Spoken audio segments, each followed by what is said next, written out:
Hi guys, I'm Eden Kraft, Mina from Germany.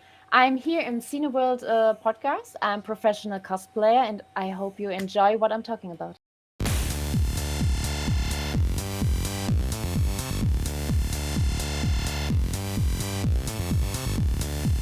Hey, it's the Scene World Podcast. I'm me. He's that guy.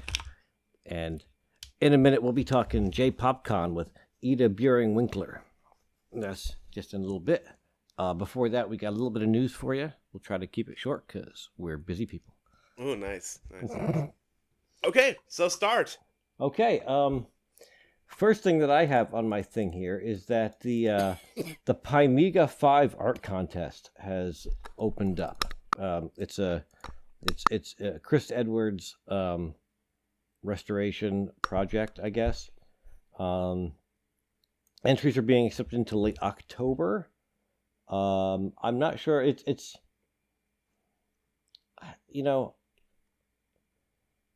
open. So I think I don't think it's specific to any particular format, despite the fact that it's called the Pymiga. I think it can be whatever. It has nothing to do with Raspberry Pi?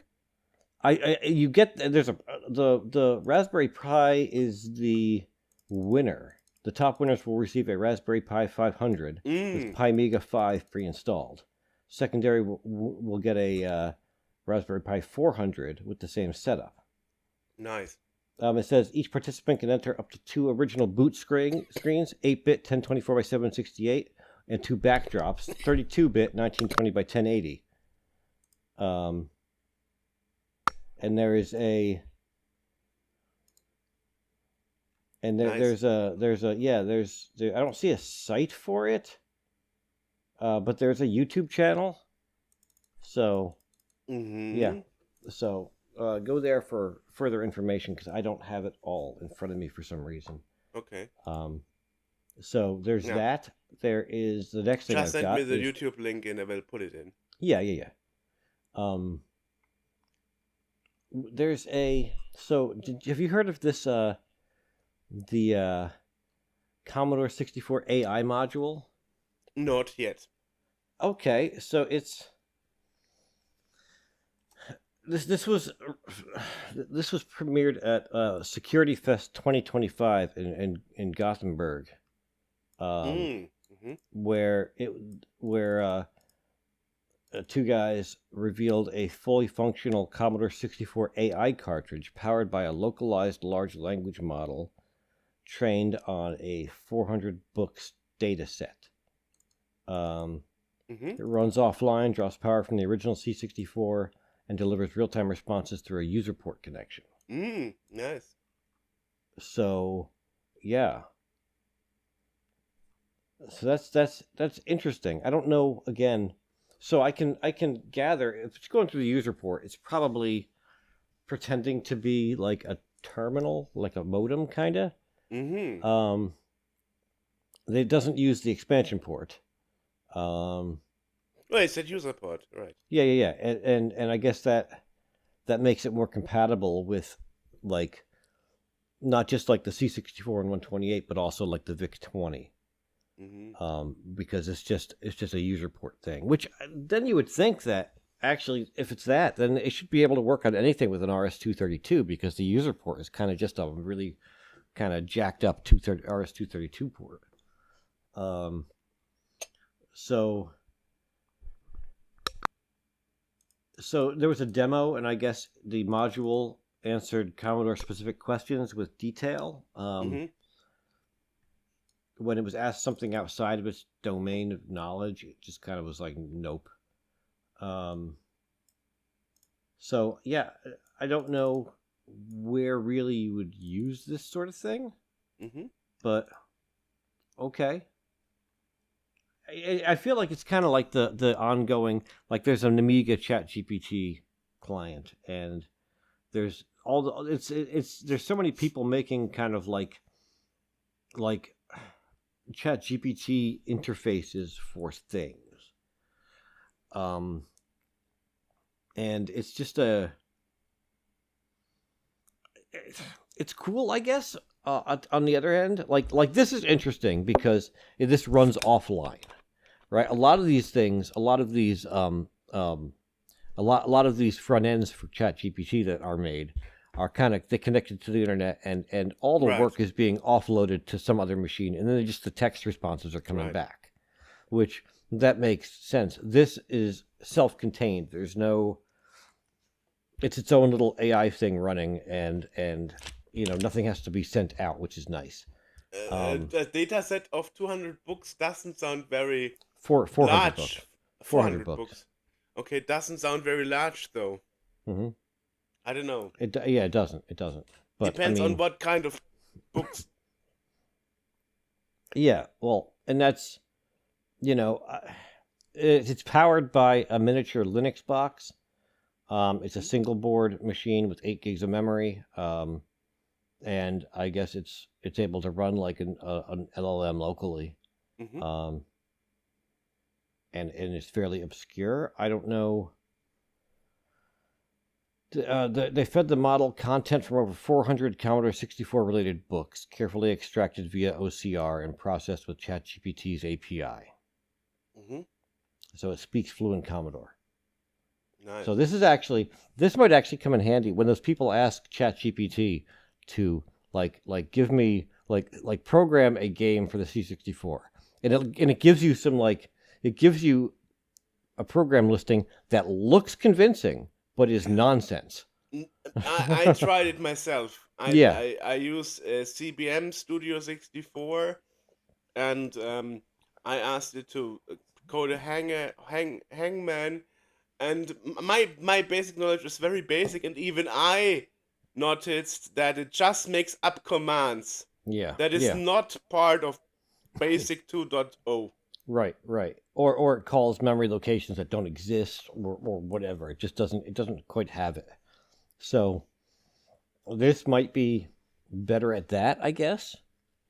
I don't know. Right. See if I can code a raster interrupt. Let's see what it does. But hey, it's a start, right? It's interesting. So. If we ever need a new version programmed from the ground up of the disk maxes we can ask it. We'll just ask ChatGPT to make a disaster of it. All right. Well, what else you've got? So there's an update to CPM. CPM 65 update on Commodore 64. Oh. So I don't know what this actually is. It's a native port of Digital Research's 1977 operating system. It's ported to the 6502. It runs on the BBC Micro, the C64, VIC-20, PET, the Commander X16, the Apple IIe, the Atari 400 and 800, Oric 1 and Atmos, the Super Nintendo, for some reason. Sorbus Homebrew, Olamex's Neo 6502, the Nano 6502, Chem 1, and the Ohio Scientific Series. You can cross-assemble programs from a PC as well as a working C toolchain. There's a basic assembler, a couple of editors, a basic and a byte-compiled Pascal subset. You cannot run 8080 programs, Z80, on the 6502. So, considering most of what CPM was Z80 software, I don't exactly know what the point of it on a C64 would Sounds be. Like it. But, okay, whatever. That's cool. I know a couple of instances in which CPM is still being used. Like in your old job? Exactly. And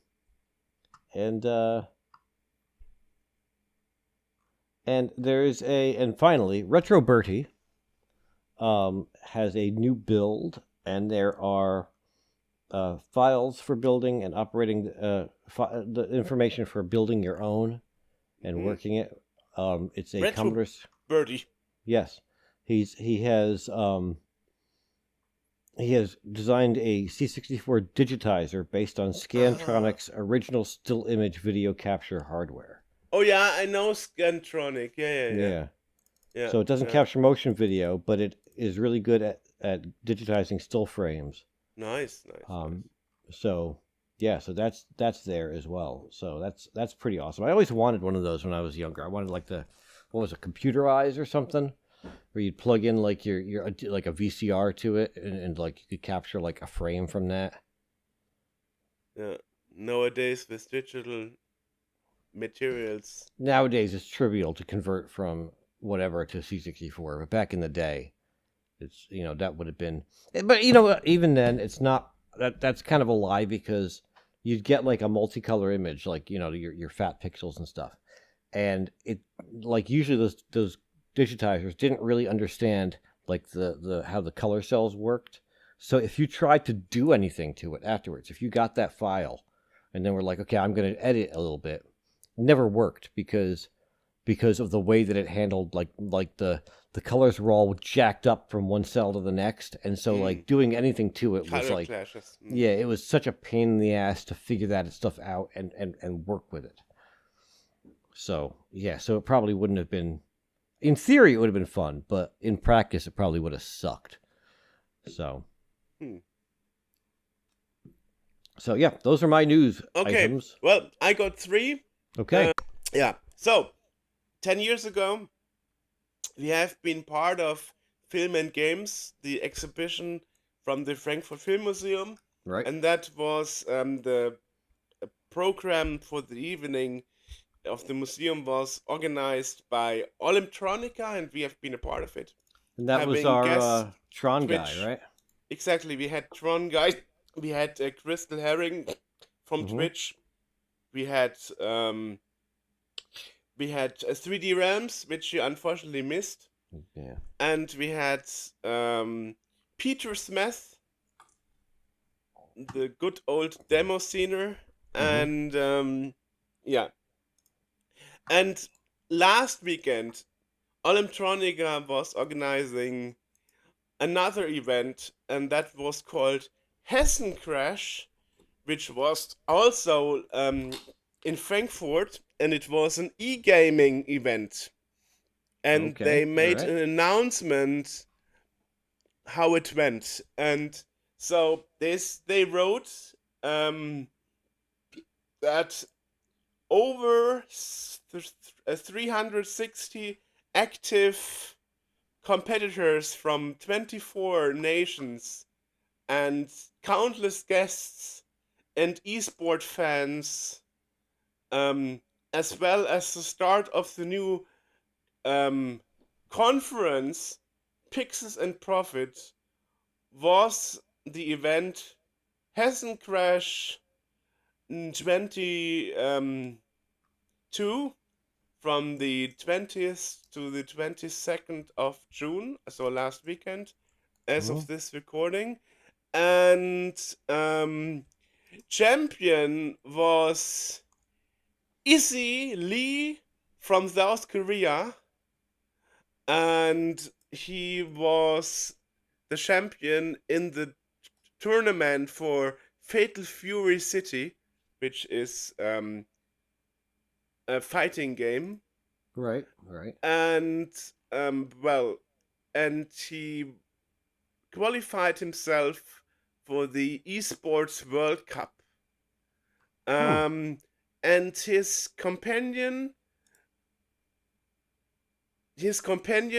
from the esport team Falcons, Akil Tetsu Kaka aus Hürth, that is in Germany, Okay. also collected a win in a Tekken 8 tournament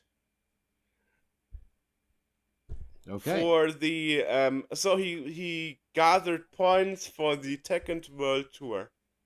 Nice. Yeah.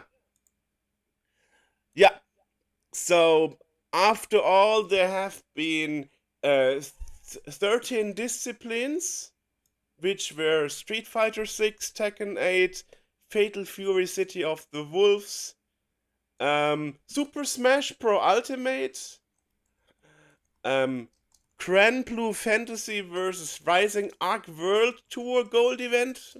I've never heard of that. No. And um, Guiti Gears Drive Arc World Tour Gold event. I also don't know that one. Yeah. Yeah. Anyway, Pixel and Profit also brought esports to the political agenda. So, yeah.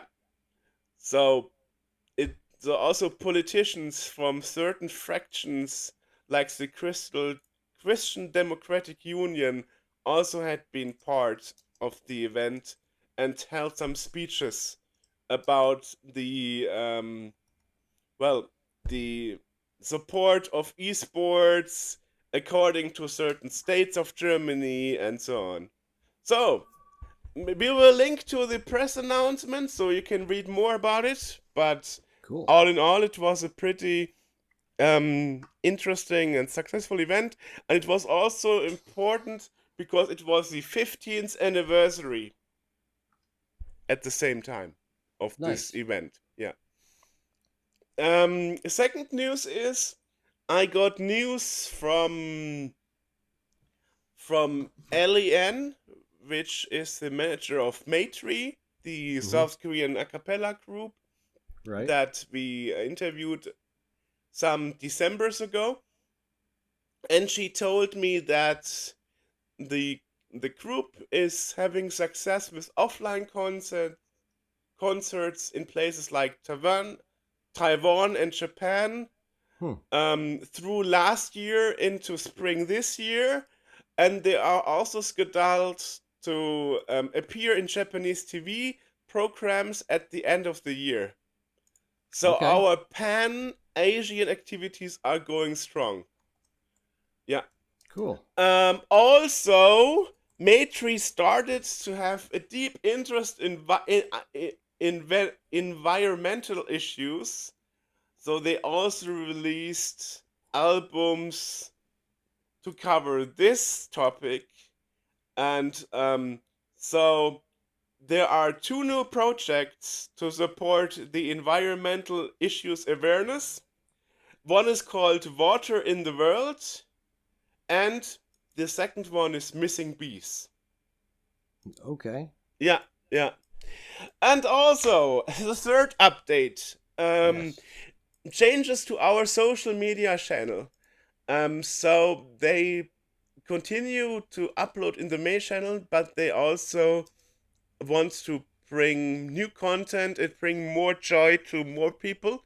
So they launched a sub channel called Matri Plus, where they are trying to uh, offer different forms of communication and engagement. Hmm. Yeah. Um, Also, on the main channel, they are preparing some surprising musical focused content that is aimed to release in the next 2 to 3 months. And they already started working on the Christmas album, Okay. and they already received concert invitations from several countries. Yeah, and they hope that one of those will also give them possibility to finally perform in Europe too. Yeah. So a lot of Awesome. things going on at Matri. Nice. Yep. And my third news is from Joey Bear, the South Korean variety streamer. When when I interviewed her, she was mainly doing PUBG only, Mm-hmm. but she also made a monthly update email, and she also does music now, and she's actually working on music video releases. Oh. So the 16th of July is planned the video level up. The 23rd of July, Mana Burn. The 30th of July, Pixel Love. And the 6th of August, Last Squad. Okay. And also, she is giving a tailored tune giveaway. So you can actually order your tailored tune. from her. And this giveaway is happening live on Twitch on the 30th of June. So Okay. this should be a day, or actually on the day this episode is released, because it's our second June episode. So, and yeah. And there are new paintings available for purchase. And and and she added two more paintings, and both have free worldwide shipping. But that also means the price of the paintings will be pretty high, because what is very special about South Africa is that the postal service is unfortunately the most corrupt postal service in the world. So Right. they are actually opening parcels and stealing contents and stuff.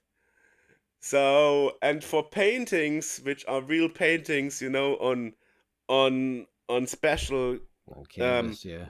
canvas and stuff, so she actually has to use private shipping services for that.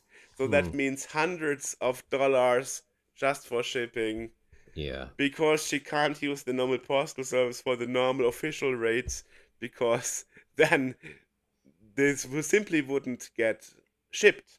Right.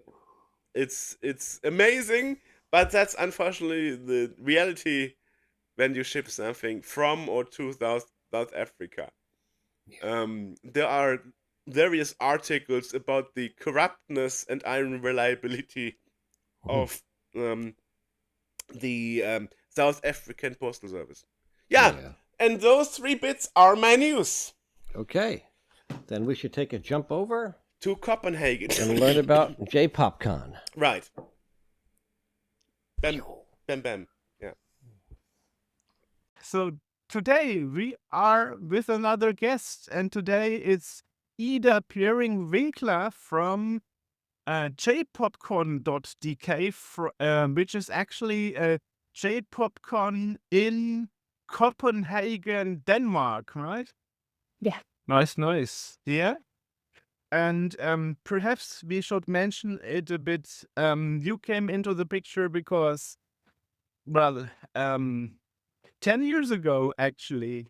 Was it that long ago? Been 10 years ago. It was Yeah. one of the first podcast. We actually planned to have an interview with Charles Martinet, who was the voice actor of everything Nintendo back then in many languages.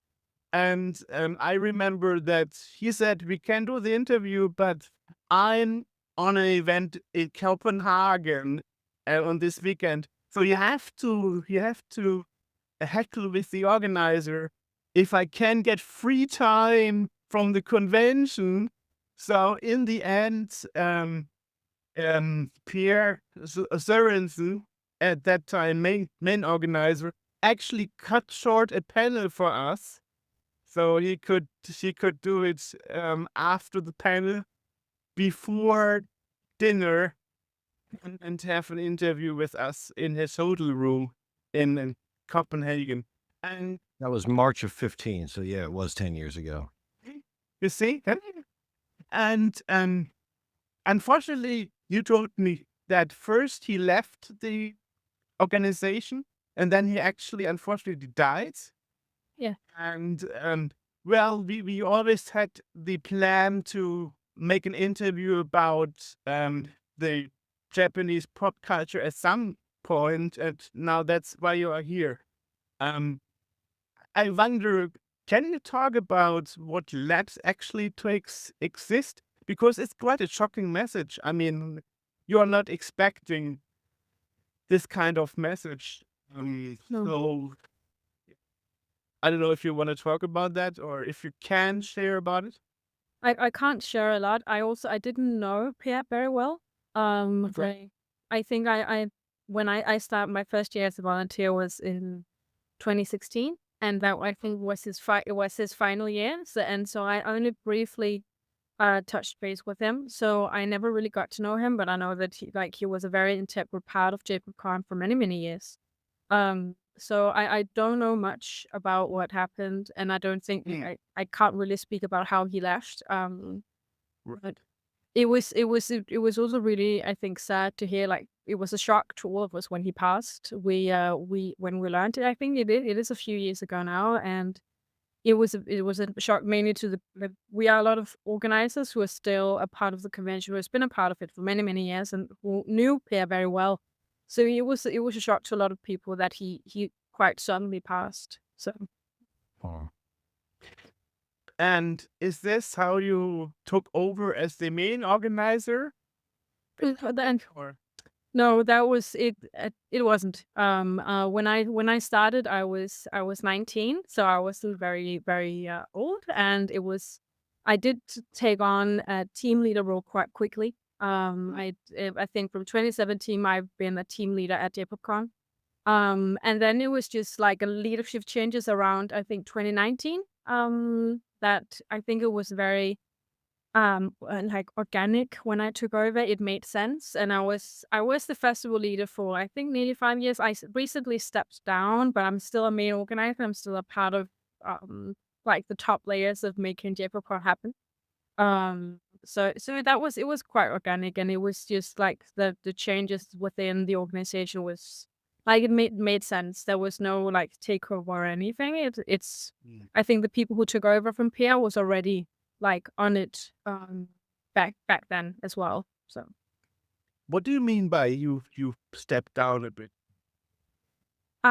So being a festival in J-Popcon, we have 3 festival leaders. That's because it's a very difficult job. It's a lot of work. We're all volunteers. So I did it for 5 years. I really wanted to continue, but I think it was still so much work, and I had to step down and focus a bit more on myself. The other 2 festival leaders at the time, they left the organization simply because they needed to do that. I was the only one who stayed. There was also some changes in the organization that mm, made it necessary at the time. So I think that was last year. So it's quite recently. So we are going through like a period of finding out like who's doing what in a sense, because I was the main organizer, the festival leader for so many years. But I think now we kind like the new festivals have found their footing. But it's been a turbulent year like the last year. But I think that happens when you're volunteer. That there's always a risk. Because we are doing it simply because we love it, not because we get paid for it. Now you said you were 19 when you joined. How did you get into the culture thing, and did you jump in over, I don't know, the music or the cosplay aspect, or perhaps the gaming aspect, or something in between? I think it started with video games and comics. I grew up with my parents playing Nintendo, especially Zelda. I have a lot of I'm a huge Zelda fan. That's thanks to my parents. It's also they read comics. It was just like like growing up, it was just a part of my childhood, and then I discovered manga. So and I'm an avid collector to this day. So that was my like the beginning, like finding my way into Japanese pop culture. And then I was introduced to J-Popcon by a friend and went as a guest for many years. I think my first J-Popcon was in 2010. And then in the J-Popcon 2015 with Charles Martinet, that was my last year as a guest, and I think they announced on stage and was like, "We need volunteers," and I was like, "That could be me." And so I sent them an email, and we've been a part of it ever since. And yeah, Interesting.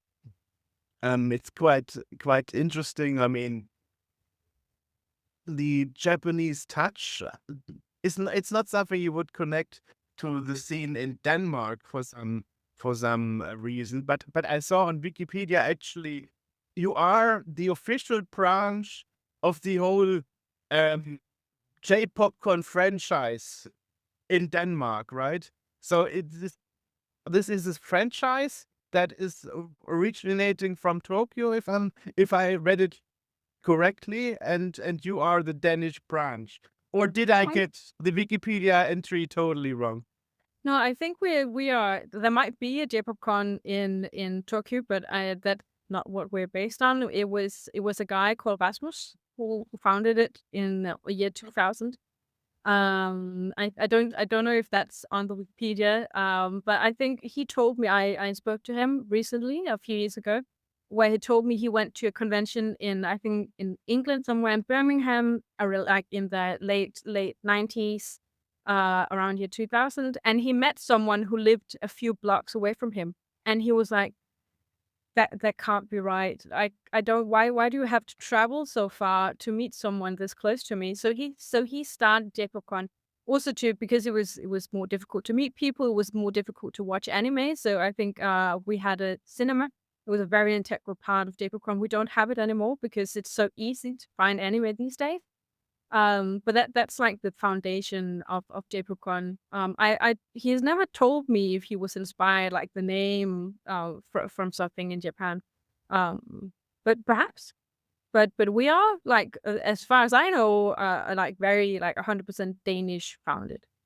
Interesting. Yeah, were you talking about Jörg? Or were you talking about the fact that it hosts the Danish qualifications for the World Cosplay Summit?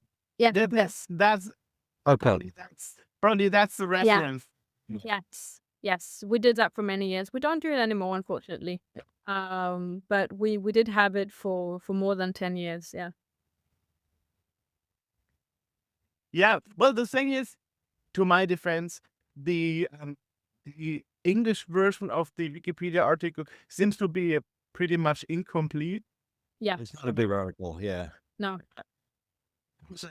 Wow. And for some reason, when you relaunch your homepage, you decide to scratch the English translation to my. That It's It's great. so sad. Yeah, I'm very sad about that. I think we should have waited a bit with launching the new website. I would really have loved to have, that is one of the features that I really want to have relaunched. It is necessary that we have an English part, because it's everything, yeah, from information about the venue to our rules to ticketing to, like, there's so many things that need to be in English. I miss that as well. I'm one of the few people updating the website, and I was that back then with the old page, and I really miss being able to add it in English. And it's something that guests keep asking about. Like, I can't find this information anymore in English, so that's really bad. So I hope this will change. Interesting. Yeah, you mentioned it at the beginning that this event is pretty different. I mean, seeing that you had big names like Charles Martinet, where Nintendo is involved, and is that part of the complex issue? I mean, representing your brand, and obviously you are focusing on Japanese, and probably there's also some kind of language barrier there, and whatsoever. So probably a big deal to get such high VIP people from from those scenes, I would say.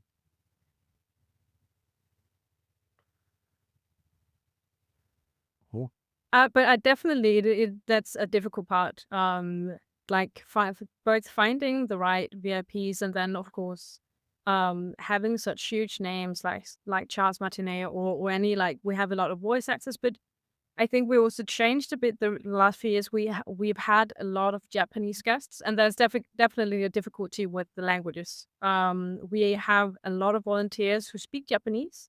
I think that a natural part that we have a lot of people who are so interested in that they get educated, take a master's degree in Japanese, or move there, anything. But it's definitely difficult. It's also difficult for our guests to communicate with VIPs from Japan. So the last few years, we've had mainly English voice actors. So because there's this, I think our main focus is, of course, like, Japanese culture, but it's also ensuring that our guests have a good experience. And being able to speak to the voice actors is a huge part of it. So the fact that they can now communicate with them and like just this past J-Popcon,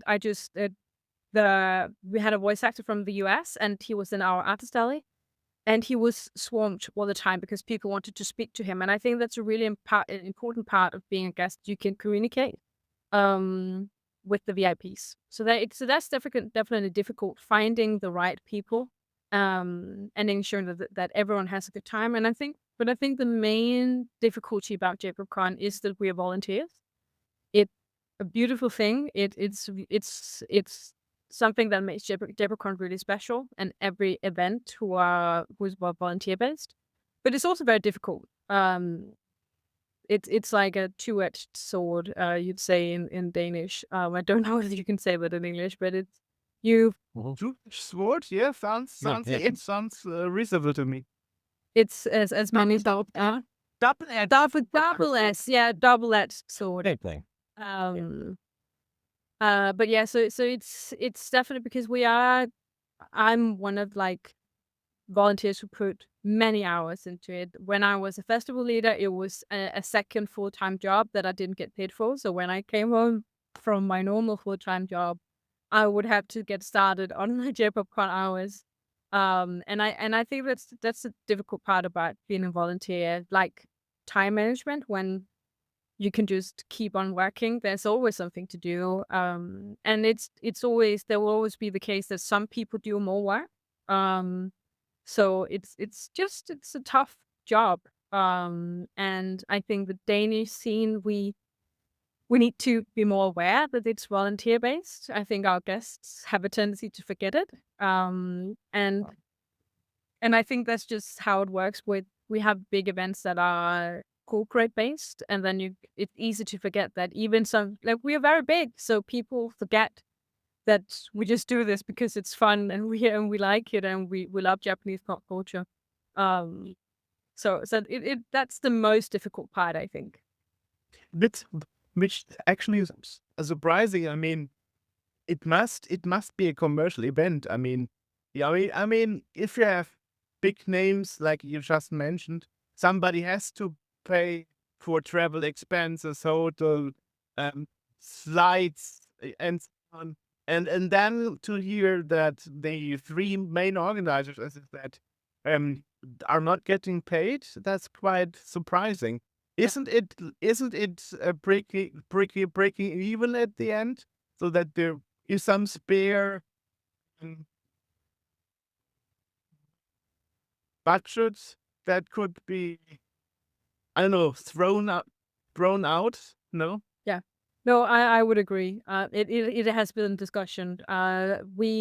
Our goal is always to just make it to zero, to earn money and spend it. But the last many years we've had an extra budget afterwards.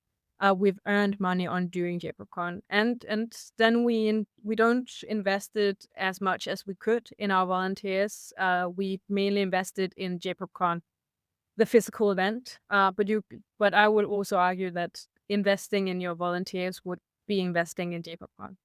So it has been a huge discussion point. I think it's because we've existed for so long as a volunteer-based organization, so it's difficult to change. But I would advocate for like paying or giving some kind of reimbursement, and it is something that is slowly changing.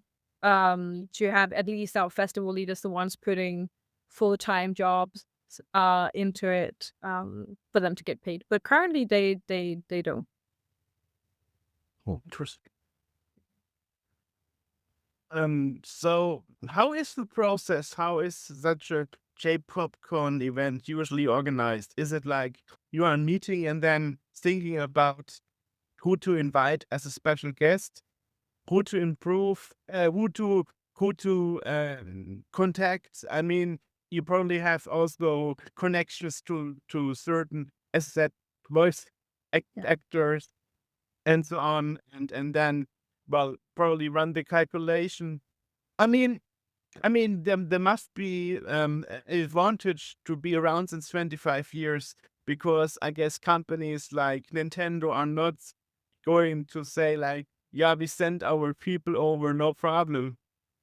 So it must be a bit difficult. I mean, there are so many conventions nowadays, not only in Denmark. I mean, I'm receiving constantly emails from conventions.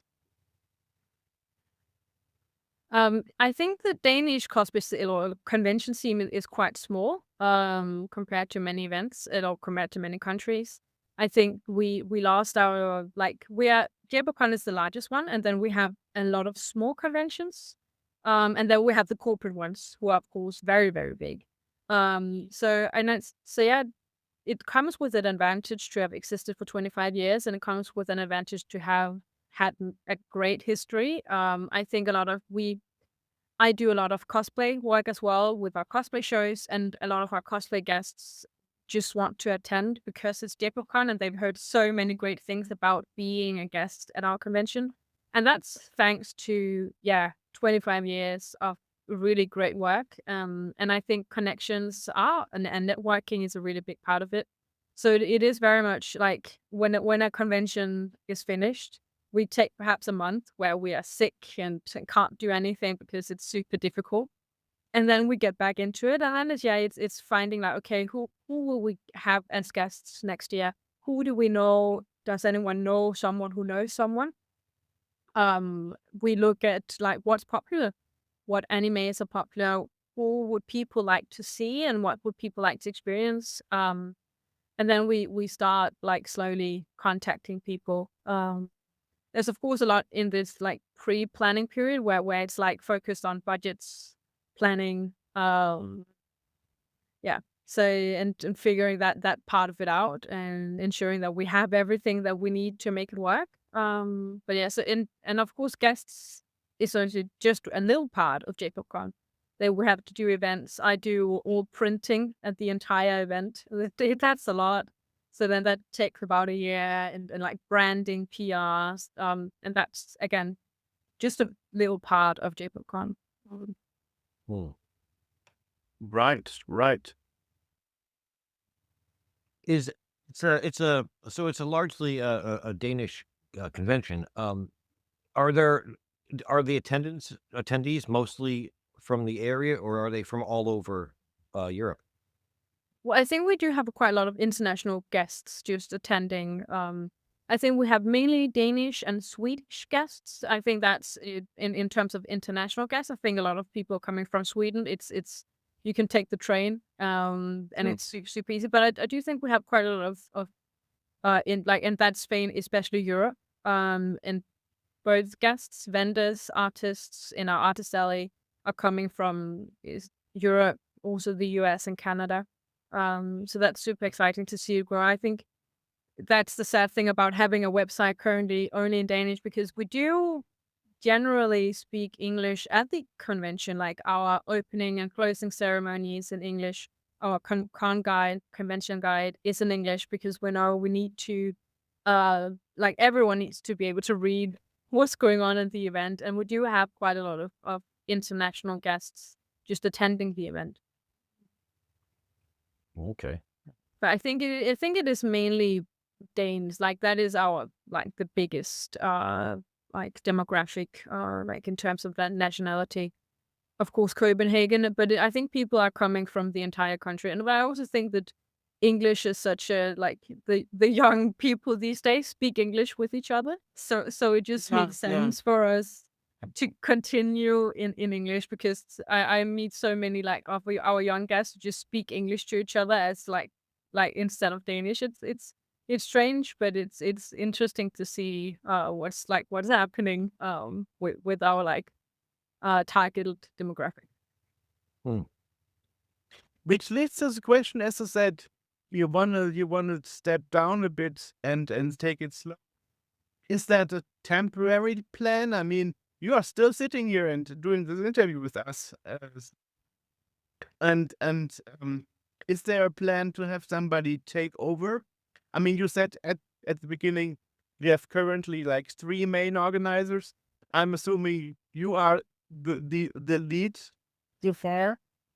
I'm actually not. I'm currently. I think they see me as not a consultant, but someone who's helping the top. I'm like I see. so like a wise man sitting behind the other people doing it, and they can ask me for advice and like, should we do this? And I'm like, yes.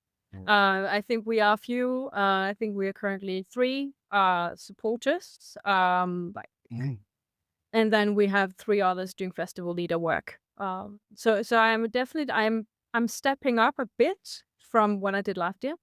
I think it's difficult for me to, unless I leave J-Popcon entirely, I will not be able to step fully down. I will always, because I was a festival. I'm the person who's been a festival leader for the longest ever. So I think I'm an integral part of J-Popcon. So unless I leave, I will continue being part of the top in some way or another. So I might not have the title a festival leader, but I do still have some kind of leadership within the organization still.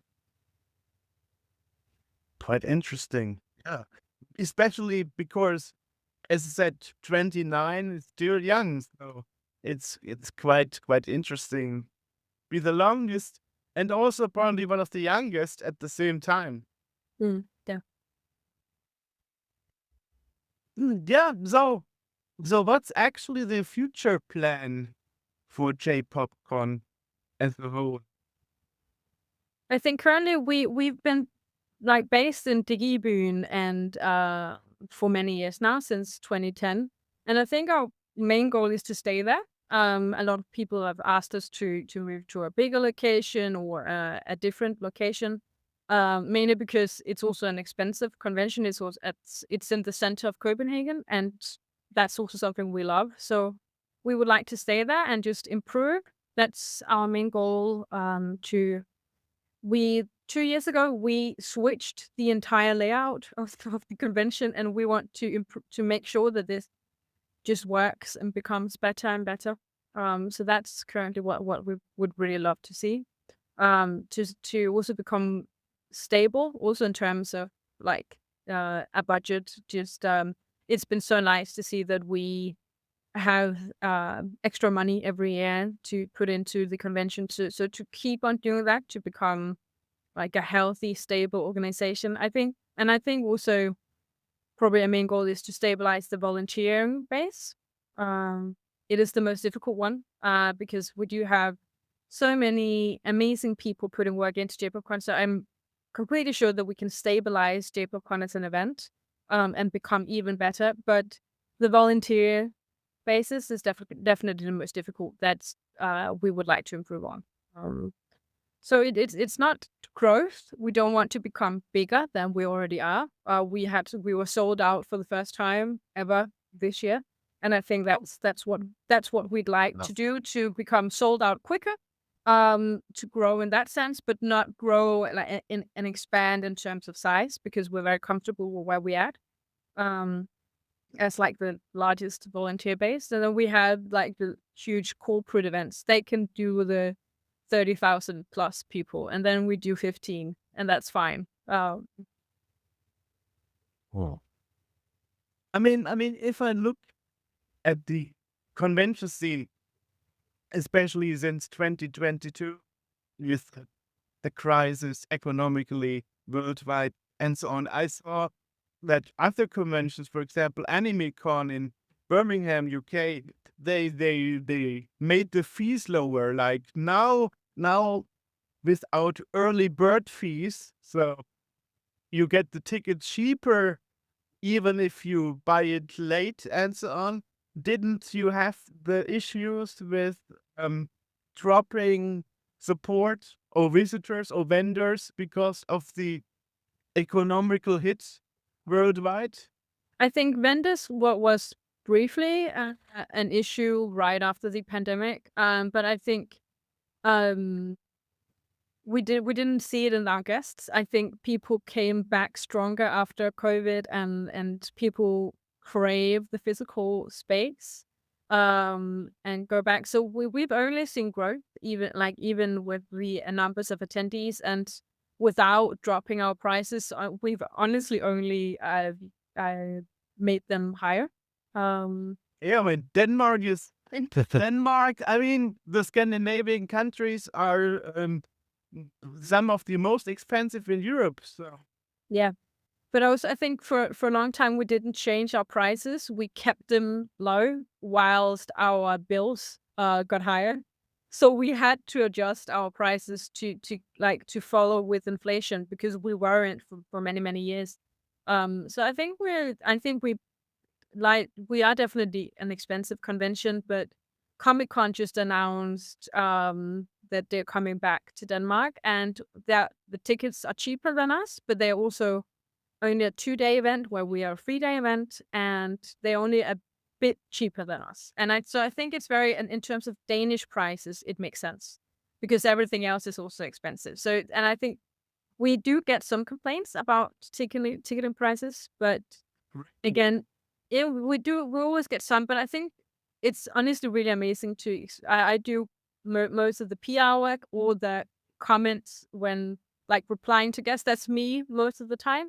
And I think some people complain, and then we have other guests coming in being like, everything's expensive. They have to adjust the prices. They have to do this. So that's really nice. We have had complaints, especially when we changed our artist alley prices this year. That was not a fun day for me. But otherwise, people they complain a bit and then they accept it because again, we're also the only with the largest convention of this kind. So if they want to have the things that we have, they have to join J-Popcon. So they often do, and that's of course we always want to hear the criticism. We want to hear the criticism about the ticketing or if they have anything else. But we also have to keep on doing J-Popcon and thus have to change the prices to adjust to our bills because it's very expensive to run a convention. What is the general price for the tickets for if you do doing all 3 days? If you do all 3 days, it's 550 Danish kroners. I have no idea what that's in euros. Let's see off. Okay, well that's $84, and if we go to euros, 73. That's not 73 euros. Isn't bad. $85. That's for 3 days. Yeah, that's 4 days from yeah.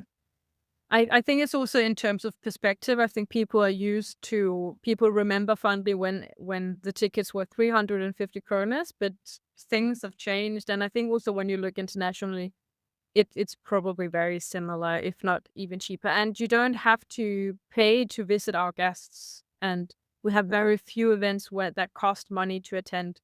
In general, when we have VIP meetups or special events, they're free because you already paid your ticket.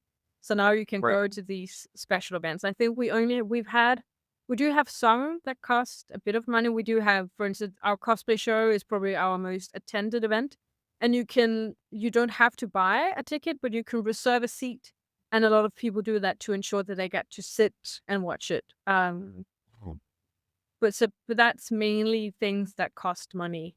We don't. So if you want to, I think was you didn't have to pay to meet Charles Martinet, but you had to perhaps pay to buy a print and an autograph and stuff. But otherwise, meeting them and talking to them. As this year, our VIPs were just in our artist alley, and everyone could just walk up to them and talk to them if they were not at an event. So, and I think that's also something that's really charming about an event like J-Popcon. I think that's the most common thing to do at our type of event, at least in Denmark. Yeah, I think AJ, what you also have to take into account is hotel prices. I mean, yeah, you also put that on top. Yeah, I mean, it's not like you can crash on the place. it's funny because I was just looking at that because it said that there was a dorm next door or something. I'm not entirely sure how that works. There's a school next door that we have rented for many years as a dorm. So you pay, I think, I can't remember the price, 250, 300 kroners, and then you get a sleeping spot. Because hotels are definitely expensive in Denmark. The lucky thing is that we are right next to the central station, so you don't need to be right next door. The hotel at the venue is expensive. And I usually stay there because it's easy. If someone calls me in the middle of the night and I need something, then I can go there immediately. But you don't have to stay in the center because it's so easy to get there by public transport. So that's also a reason why we like where we're situated, because it's so easy to get there. Also, if you're an international guest.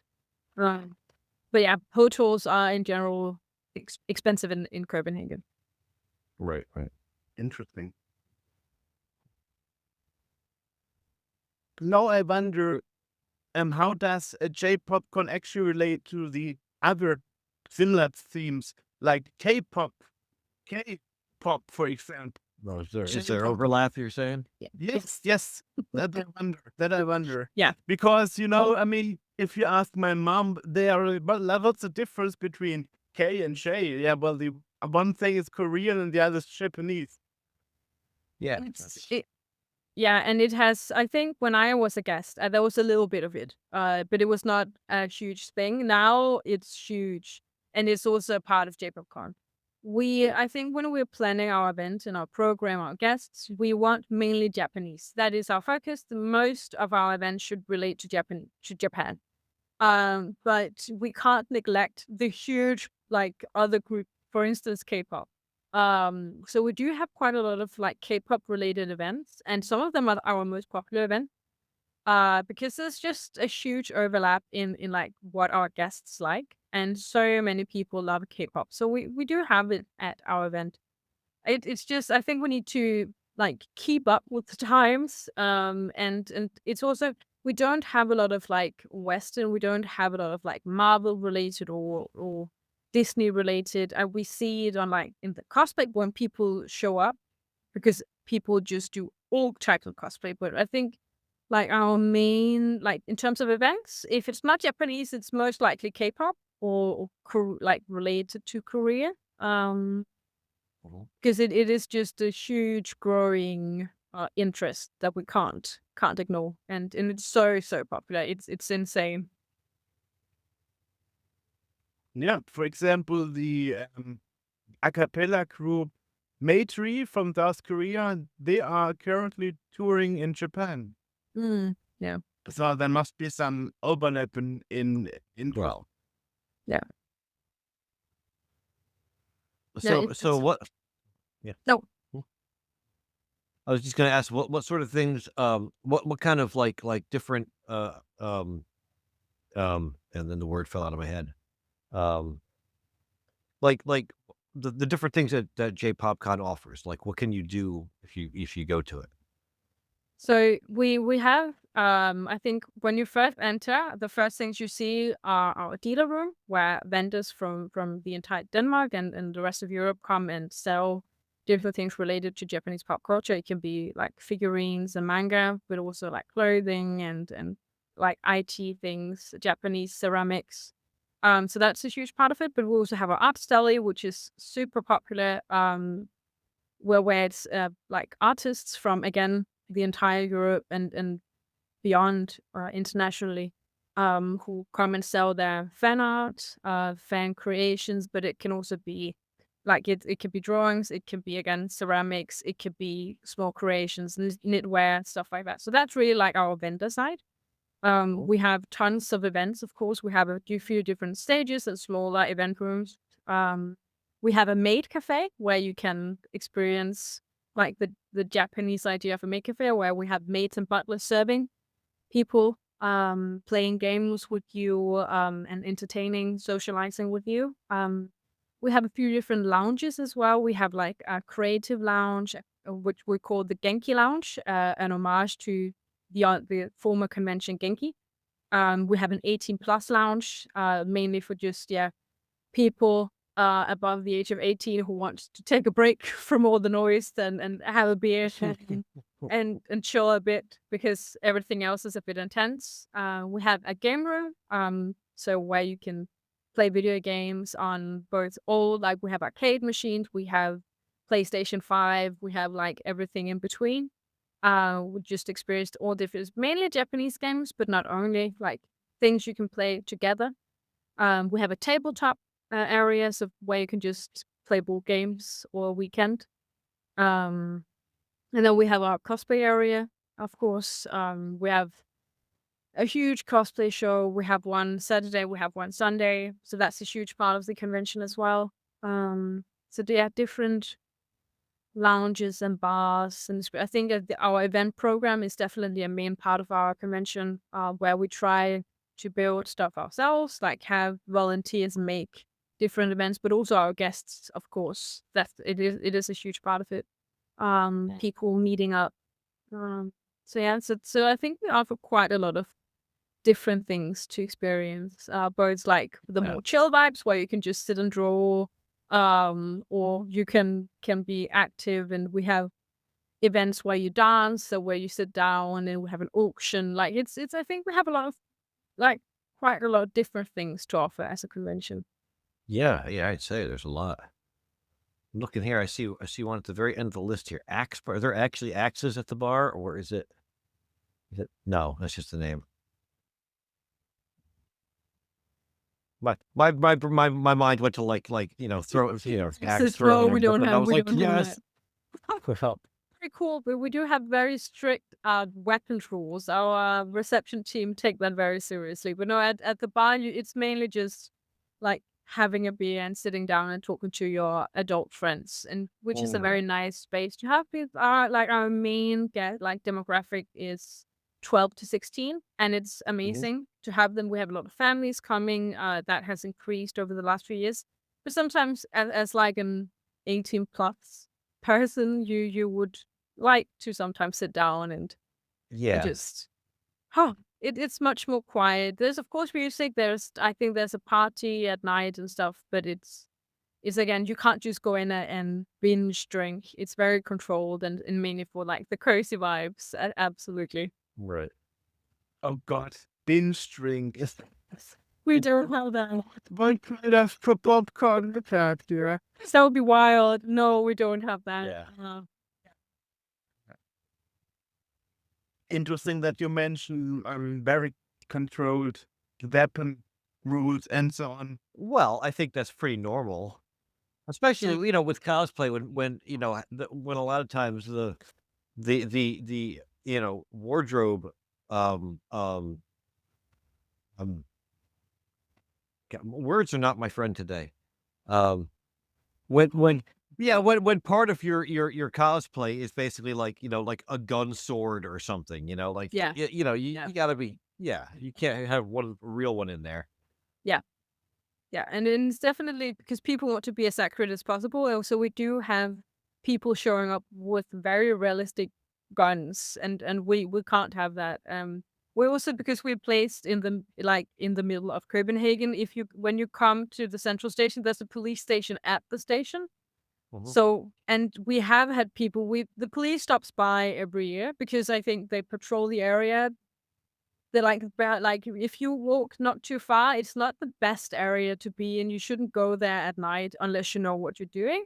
So the police is present in general. So they see all these people in costume are like, this is not the usual people we have roaming around here. What is going on? So we do always get visited by the police, and they're always very friendly, just wanted to check out what's happening. But yeah, so we do have, so people should be aware of what they bring and what they wear, and it's something that we always have to look at and see what the Danish rules are and try and regulate it. So yeah, it is something that we're focused on. Interesting.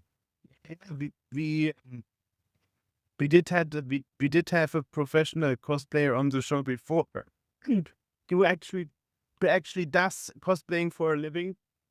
And we also mentioned that the rules of what to wear and what kind of weapons involved and costumes and so on. It really changed a lot also how the society changed, especially here in Germany, especially in my city, Mannheim, and in Heidelberg, which is actually a touristic city. We had people really with access in trains, and in that year we actually had a travel warning from the Foreign Department of America for Germany, and in that year many Americans didn't come to Gamescom, which is our biggest gaming fair in Cologne, because of the travel warning. Really? Yeah, it really was wild, because that's not something you really want to experience. And as you mentioned, federal police stationed at the Central Railway Station, that actually was the case in my city too. So that's actually the first time I saw German federal police carrying machine gun. I'm like, what's going on here? So We I don't live in a remember world. what years that was, but it was wild, Yeah. Well, fortunately, it always happened at times where I was at the city, where I wasn't in the train. So obviously I'm still alive, so I wasn't affected. You weren't attacked by anyone with an axe. Yeah, I mean, it's wild. Yeah. It's not like in other countries in the Far East where it has controls before you enter the train, It's funny too that you say that a lot of Americans didn't come to Gamescom and stuff because of that. Because as an American, like a dude with an axe is the last thing I'm worried about. That's not even scary to me. It's like, oh, people with machine guns walking around outside. I can deal with an axe. Mm. Yeah, it's seriously. And since then, you are not allowed the year after to bring any weapons to the costume. Oh. Only from I don't know how you said it in English. Home. Yeah. I mean, Yeah. Any other material was forbidden.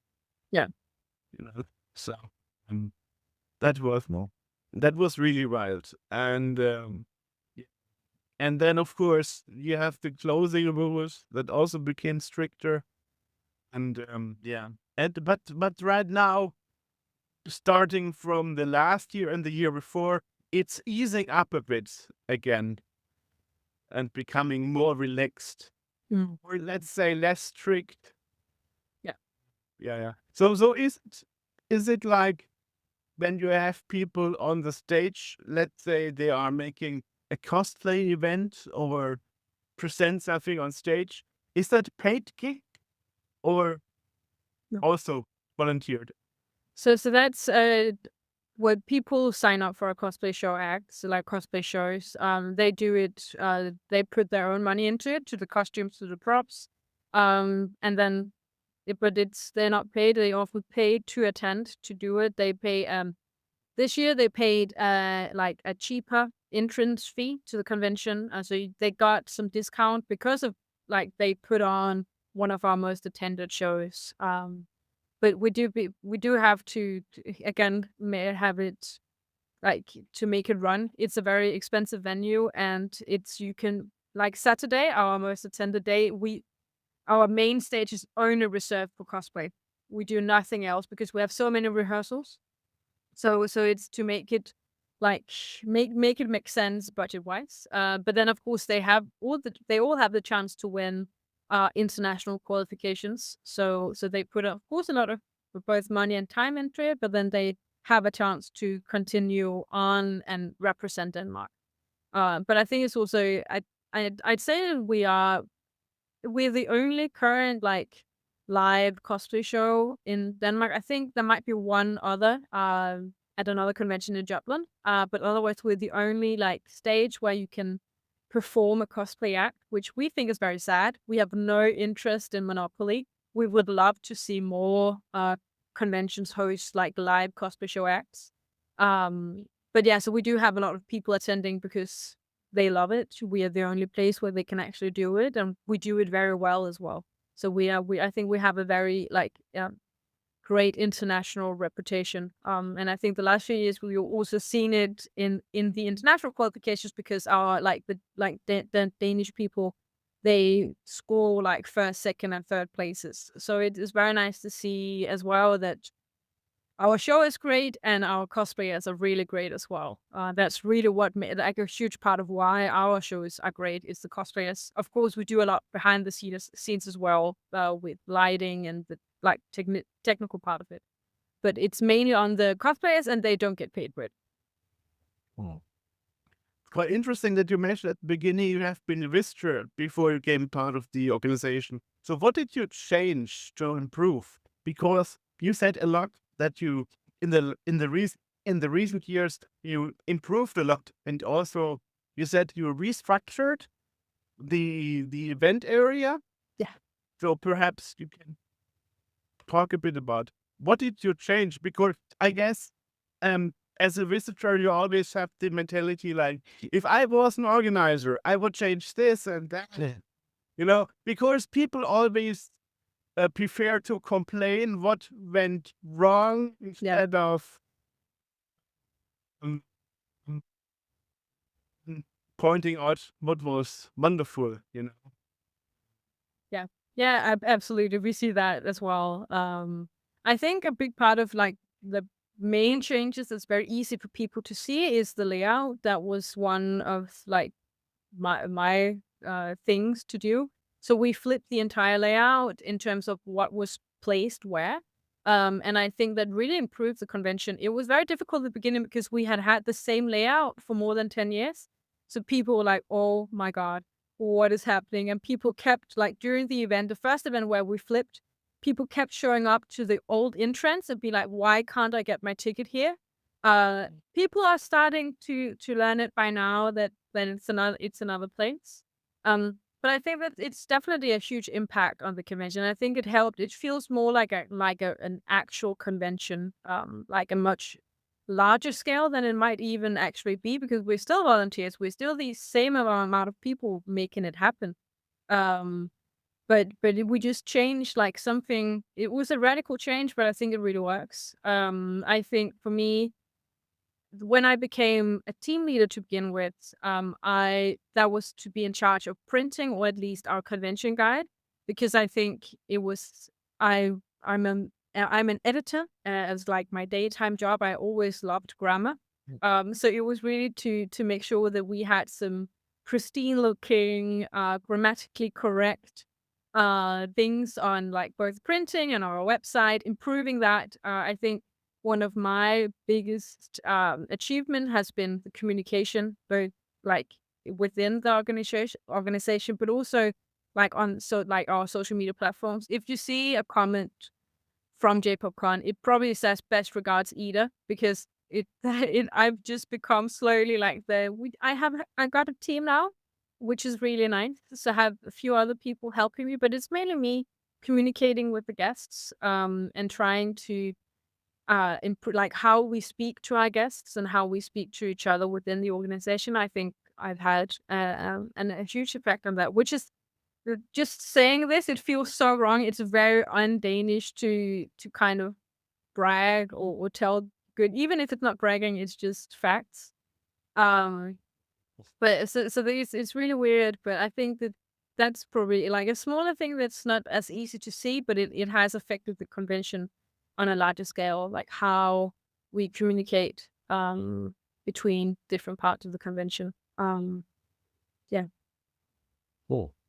There are probably other things as well, but again, I think as a Dane, it's very hard to kind of admit to things you've done well or done like approved something, because it's just we don't brag. That we have like janteloven or like the Jantes law, and it's very like ingrained in every day that you don't like talk yourself up, even if it's very true, and you should absolutely do it.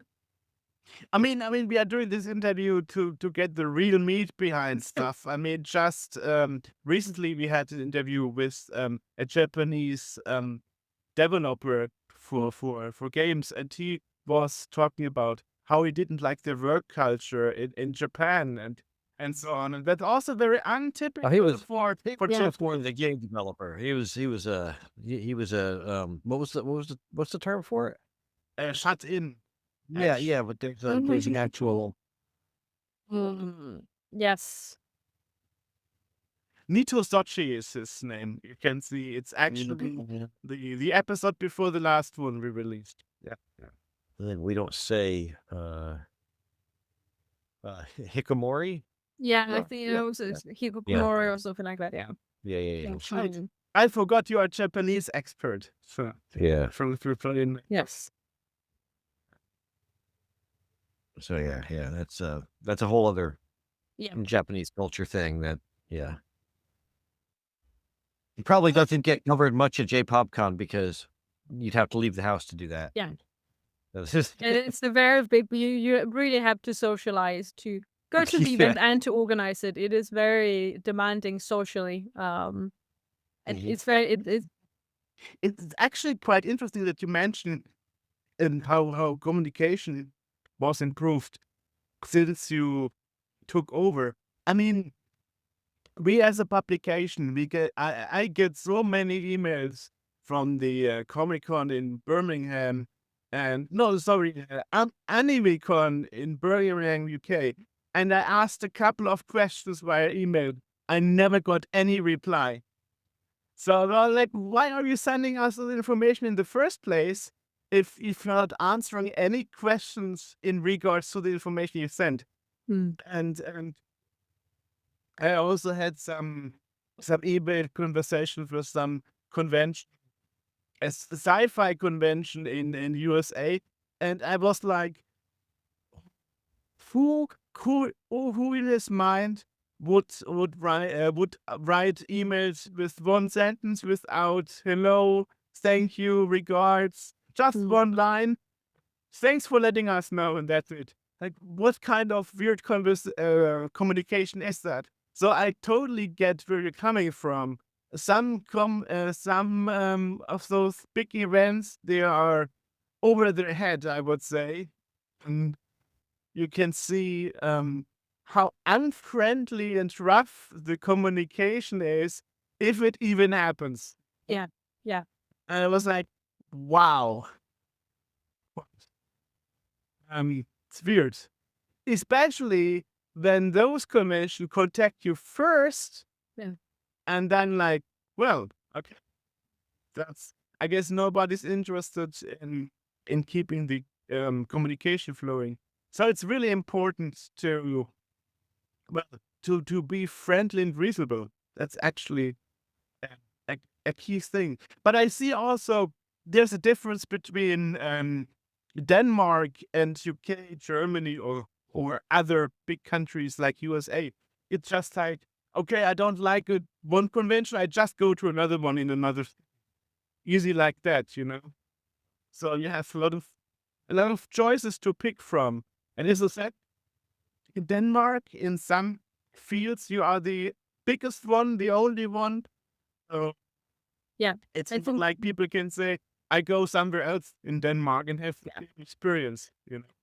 Yeah, and I think we would really wish for I think a lot of us miss Genki, or like both the convention and also having like a like middle-sized convention. I think when they existed, there were probably like 2,000 guests, and we were around 3,000, and then we had a lot of like smaller with 1,000 guests below. But Genki stopped in 2019, and since then it's like we have only gone bigger. We get more guests and keep like breaking records. I think we are now at a point where we can't get more people, but a lot of other conventions are around like 1,000 or less. And I think we really miss like that kind of middle-sized, medium-sized convention, or like more also stable conventions that we do have all conventions still that has been here for like 5 to 10 years, but nothing like of like 25 at least yet. So it would be nice to see more. We just got Comic-Con back. It's of course a corporate event, so it's a different type of event than we are. But they haven't been in Denmark since 2016. So we do have some larger corporate events like popping up or becoming interested, especially in cosplay. So we have like very normal events. I think we have a large book fair, and like the largest book fair in Denmark. They added cosplay to the program last year. And 2 years ago they like added manga and stuff. It became more focused on comics and like bringing that type of guest in. So we do see like more normal events, like embracing like Japanese culture, but also like comic culture in general. So it's interesting to see that it's like anime and comics and being a nerd is becoming more normal. It's a normalized thing now. It's almost like, especially at least in Denmark, it's almost cool. It's definitely different from when I was a teenager. I think that's great. True. I think it's nice that there are more choices than when I was a kid. And that's also part of like why a lot of us keep volunteering, that we want to create the space to make sure that people can come and attend and have this. I think a lot of people attend J-Popcon because they can be themselves at J-Popcon, and that it's still like that. But it's also nice. It's nice to see the big corporations becoming aware that they can earn money on Earth as well, and trying to at least mimic the space. I don't think they can ever get at that 100% because it's just a different value set. But it's just nice to see them try, and I think that a lot of them are doing a quite decent job at it, especially when they reach out and ask us how to do it. I think that's a huge part of it, or employing people who had worked in a convention space or as a cosplayer. We see that a lot. Right. Seeing Comic Con mentioned as a business event sounds kind of wrong somehow. But I know where you're coming from. So how about you personally? Did you go to other countries, other events, and look how it's done elsewhere? Yeah, it's something that we started recently. I think I didn't get paid to be festival leader, but at one point I did get like a study trip to Japan Expo. Um, so that was really and like a nice thing to get to go there and get inspired by how they do it. I'm going to Japan Expo this summer. I'm also going to NatCon. I've been there, I think, 3 times now. So I've been to MCM Comic Con in London as well. I've been to Comic Con in Russia. That was just as like a guest. But it's I think it's nice to go to larger international events. I think it's fun to see how they do it, even if it's often a much larger scale. Japan Expo is so there's that so many people is something that we are not even close to. I think we would never be able to have an event like that in Denmark in general. There's just so many more people. But I think it's a really great learning experience. I also go there because I do cosplay organizing and I do the international qualification. So I don't do any cosplay myself, but I ensure that cosplayers can attend these international competitions. So I go with them, support them, and I think that's a great opportunity to check out how other people are doing it, to chat with the organizers and hear their struggles or what they recommend doing, how they are getting their guests, what they are seeing in popularity. I think that's it. It's I feel like it's almost necessary, but it's not all like Danish conventions who have the opportunity to do it because it's expensive. But I also spend my own money to do it. So yeah. So For real nerd. yeah, absolutely. Yeah.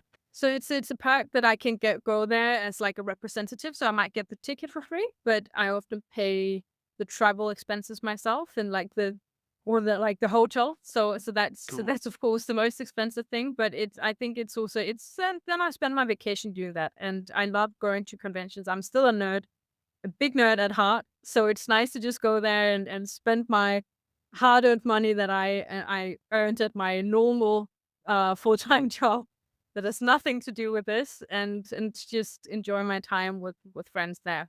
But it's Sorry? no. Sorry. Cont- Yeah, you said enjoy your time with friends there. So how is it? How was it actually? Are those organizers in Japan and Russia? I mean, the Russia experience is probably something you will not repeat anytime soon No. if history doesn't correct itself. But are those do you feel that those conventions have a bigger focus on the international audience? I mean, I mean, I know when I look at Japanese convention sites, I often have the choice between Chinese, Japanese, English. And I'm like, why would you even translate everything in China, despite, especially since China, Japan doesn't have the best relationships, you know? And and I also have been invited sometimes to some events in Moscow, and also saw that everything was nicely laid out in English as well. So how is it for you as a representative? Do you feel like you have been taken good care of? I mean, I was in Tokyo 2017, and from my experience, I learned there are three types of Japanese you come across.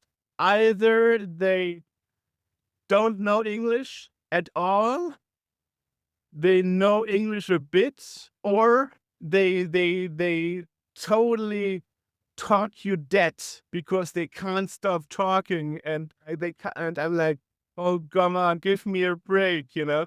So how is it for you? I think it's very similar. It's the same experience that I've had in Japan. In Moscow, I think, especially going, I've lived in Russia. That's why I went there. Okay. My so and I think in general Russia is very Russian centric, or you speak language wise, and in many other aspects. And so I think it's difficult for an English, if you don't know any Russian, or if you don't know like the alphabet, if you can't like make out what it is. But it was like going to Comic-Con in Russia was very Comic-Con. It's very the same as everywhere else. Yeah.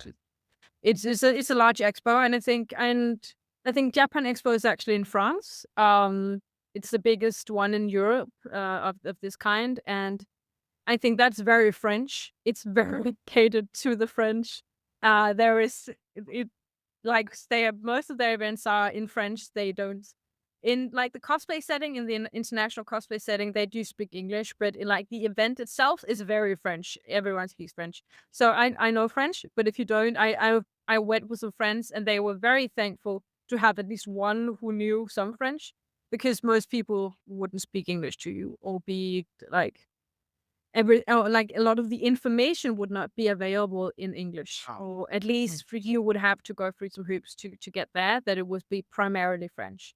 Um, so that's just very, yeah, I guess both very French, very Russian, and I think as well in Japan it is just very Japanese. But I think we also just adjust to it. I go then mainly as an international representative, and they speak English to me. So that's so it's like depends on, I think, the experience. If you come as like a fully normal guest, then it might be a bit more difficult. For me, it hasn't. It's just because there's so many other international people around me, so we just speak English to each other. Luckily, because it would otherwise be very very difficult. Yeah, I mean, interesting is Japanese in Japan. You always have the feeling like they try hard but fail miserably. Okay. I know at some point I was making a guided city tour, and we were also at the sky scraper at the biggest point of the city in Tokyo. And I know that I was asking one of those tourist guards how to get back to the parking lot of the guide buses, and they confused left with right and escalator with elevator. No. That was like, if I was paid on this job to talk to foreigners and I would do such a mistake, I would be fired on the spot Yeah. to keep me employed any single moment. I was like, how can people in Japan not be able to do that job and still get paid? I was, Yeah. holy crap. And then I figured they have they didn't understand what I was asking at all. They just babbled something that sounded English, and Yeah. holy cow, that's wild. Yeah, I'm very sorry, but that was my experience, and it was Yeah. if I have to figure it out myself, why even bother? Yeah. No. Yeah, I think And of course, you have exceptions like at the hotel or at the how to say customs at airport. For yeah. there are no mistakes allowed, right? Well, maybe But the exception was the one that made the mistake. so yeah. Anyway, so totally that totally my experience here. But it's good to hear that you had a nice experience in Russia at least. And Yeah, but I do think it's the same with Japan, and they just cater a lot to locals. They are very sometimes also perhaps Chinese or tourists coming from closer to them than English speaking countries. I went to we have a thing called folk high schools in Denmark, and I went to an international one here in Denmark, and I got to get so many Japanese friends, and I think and Russian friends as well. And I think it's also to do with how they learn languages, how they learn English. It's not a focus in school. In Denmark, it's such a huge part of school. So you start very early. It's also not a lot of people speak Danish on like an international scale. So it just makes sense, and it's becoming such a huge part of society today, even more so than when I was a kid. And it's just not the same in these countries. It's like Russia is so large that you can just be a tourist within this giant country or in the former Soviet countries and just expect to be able to speak Russian there because you feel entitled to do so. And in Japan, you also perhaps stay very much within your own country, and it's very like centered around that. So why learn English? And so I also experienced like difficulties in Japan. But I also think that a lot of people are they're very apologetic about it and they're very sweet about it. Um, and if you try some yourself and just expose yourself and how bad you are Japanese, it makes it easy. I feel like it was the same in Russia because it's not because they don't want to, it's just because they're not very good at it. The schooling is not very good. They're not taught very well. It's very repetitive. The teacher says something and you repeat it. You don't know what you're saying. You're just reading it aloud, and then you finish school and you don't need to do it again. So then that was a lot of like the people I met, at least, that like it was like that kind of difficult to you, like especially practicing. We practice all the time in Denmark, I feel. So you just speak English so often. you also don't have a whole industry for translating, No, we don't. dubbing. Yeah. Yeah. Yeah. No. It's just for children's movies. That's we Right. don't dub others. There's no like adult dubbing industry in that sense for like normal movies. It's just it's subtitles, all of it. But I guess at some point in the future there might be a shift. I mean, for example, look at Latin America. For example, in Colombia, the fluency increased to 35% in the last 5 years alone.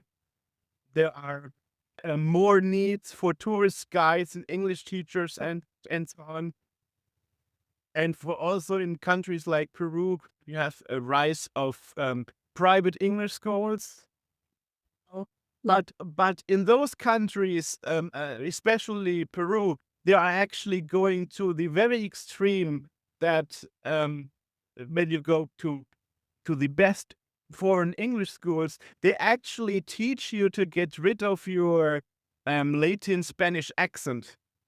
You speak English, which is totally wild. Why is that even necessary? But so I guess at some point Japan, perhaps Russia, we will have to see how history goes. But I guess in some point in the future, it will become more normal, and then it should an issue that resolves itself. But that's just my opinion. I don't know. I'm not an expert, but let's see. It's however, it's interesting because at some point you have to communicate Otherwise, you wouldn't be able to make a Japanese pop convention in Denmark at Yeah.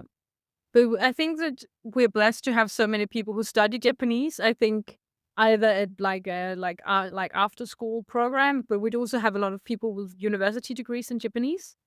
And so when we've had Japanese guests, we have had volunteers being able to speak to them. And I think that's people who are interested in Japanese pop culture is like naturally drawn to us, because like where else could you like express this interest, especially in a physical and very social environment.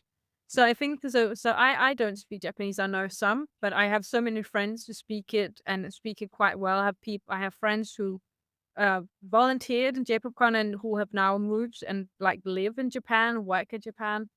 Because I think it's a natural part of it that when you are interested like at this level, you might as well also be so interested that you start learning the language, and you might take a like do a university degree or just care so much about it that you try and become fluent in the language.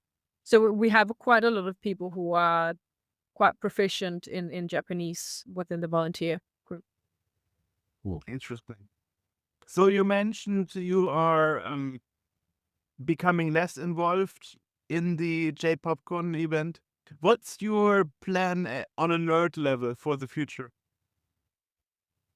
And For you for me personally, that's a good question. I would love to just continue being a nerd and just like soaring. I don't want to. I'm not very apologetic about who I am. It's something that it's very clear at my normal daytime work. I have like Japanese and nerdy stuff all over the place. My colleagues know that I'm a huge nerd, and I would like that. I'm very proud of being a nerd, and I would like people to know that it's a part of me. When people see me on the street, I will always have something Zelda on me, so you can always spot me like that. I am in fact a nerd, even if I look quite normal. I think at least. And I think that's important to me to continue. I don't know when I will stop in J-Popcon. I think a few years ago I could never imagine myself stopping. And now I can some point. Because it has been almost 10 years, and it has been it is a very demanding job that doesn't pay me at all. Uh, but of course in memories and all kinds of other amazing experiences. Um, but as long as I'm a part of it, I do see myself pulling quite a huge, like heavy load of responsibility. So that's of course a part of my journey as a nerd to give back to the community. I think that's why I started doing J-Popcon to like fully embrace being a nerd and saying it's okay that you too are also a nerd and you can attend this event with me that I've now planned and made sure happened. So being able to be proudly a nerd and facilitate a space where other people can be proud they're a nerd. I think that's a huge part of my personal journey. And just keep on every time, like keep on playing video games and reading manga, however old I get. I don't want to back down just because I'm getting more and more adult. Yeah. True.